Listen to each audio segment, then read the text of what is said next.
Estas férias leve o observador no bolso. Na praia, no campo ou entre viagens, acompanhe toda a atualidade sem limites. Assine com 40€ de desconto e habilite-se a ganhar uma estadia de 2 noites num dos hotéis boutique da Small Portuguese Hotels. Este verão, desligue da rotina, não da informação. Assine em observador.pt. 5 horas.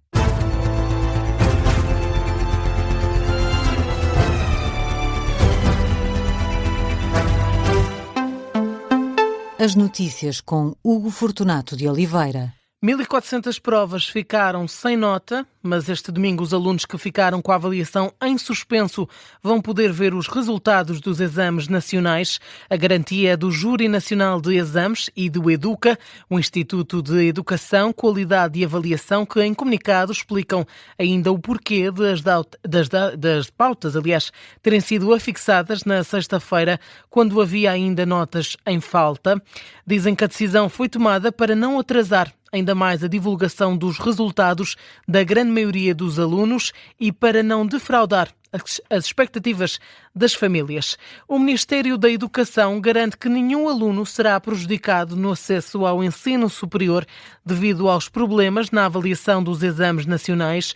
Em comunicado, a tutela lamenta os atrasos e os constrangimentos verificados e pede desculpa tanto a alunos e às famílias, como aos professores e às escolas pelos transtornos causados. A polémica em torno dos exames nacionais chegou já também à Provedoria de Justiça. A entidade liderada por Luísa Neto pede ao Ministério da Educação um ponto de situação. Além disso, a Provedoria de Justiça quer ainda saber quais são as medidas tomadas por Fernando Alexandre para contornar os problemas da primeira fase, na segunda fase das provas, que arranca já na terça-feira.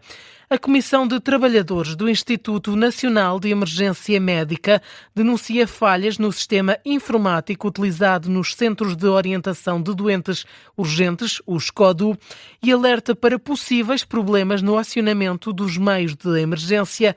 A estrutura representativa dos trabalhadores afirma ter recebido relatos de problemas que afetam a escolha das ambulâncias, a localização das ocorrências e a indicação dos hospitais de destino.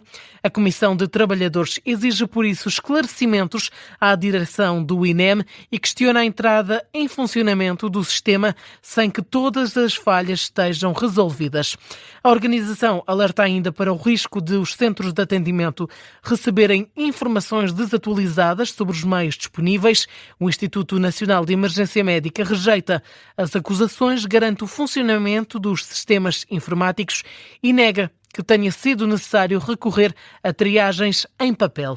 André Ventura pede a demissão do Ministro da Administração Interna e avisa que a continuidade de Luís Neves no cargo poderá comprometer futuros entendimentos entre o Chega e o Governo. Numa carta enviada ao Primeiro-Ministro, o líder do Chega considera que a permanência de Luís Neves no cargo prejudica a imagem do Governo. Ventura alerta que a situação pode arrastar o Executivo para uma cumplicidade criminosa e provocar uma perda de autoridade institucional. O presidente do Chega recupera ainda a reunião recente que teve com o Presidente da República para dizer que está ainda mais convencido do que é preciso fazer neste momento.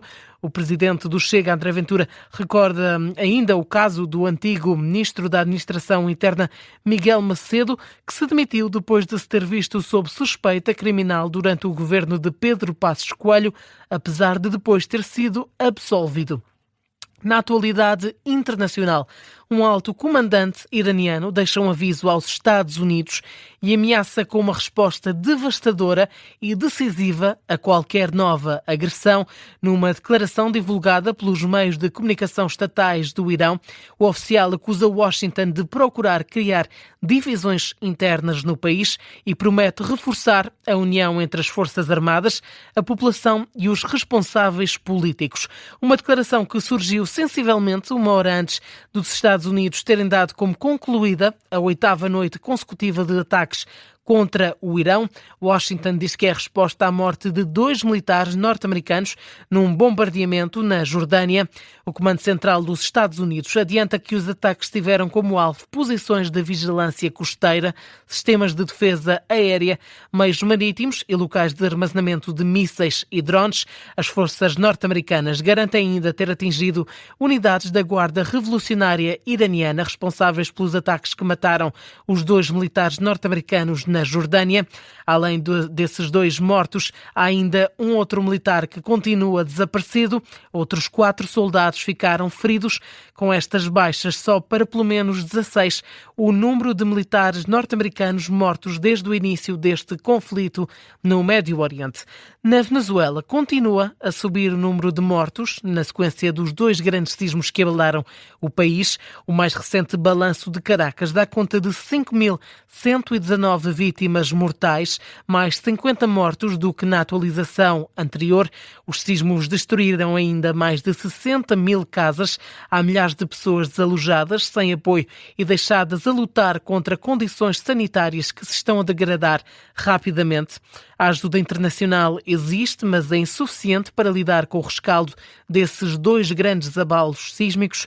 É o que conta a coordenadora médica dos Médicos Sem Fronteiras, Halima Hussein, que esteve à conversa com o jornalista José Rafael Lopes. Halima Hussein está nos Médicos Sem Fronteiras há 17 anos. Diz que nunca viu uma situação como a que afetou a Venezuela. É um cenário de guerra completamente. Desde a entrada do estado de La Guaira, já vemos pessoas em tendas, em carpas pequenas, mas é muito desolador ver o que se encontra nas ruas. Ainda há muitas pessoas que estão procurando por seus entes embaixo dos escombros. O relato chega numa altura em que continuam a ser retirados corpos dos escombros nas zonas mais afetadas. Pelos mortos não há muito a fazer. Os vivos têm uma árdua batalha pela frente. As pessoas têm medo, as pessoas estão vigilantes, estão em alerta. Não todo mundo consegue dormir, nem todo mundo consegue trabalhar direito. Todos sofreram muito, todos foram afetados de alguma maneira.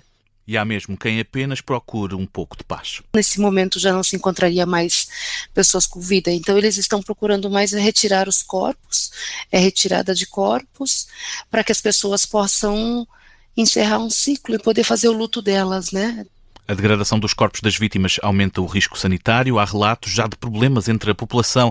O risco de epidemias cresce e é difícil ser contrariado com os meios disponíveis na Venezuela. Como eles não têm água, eles não têm onde utilizar banhos, essas coisas, então estão muito mais afetados e o risco é muito maior. Pode haver enfermidades como dengue, zika.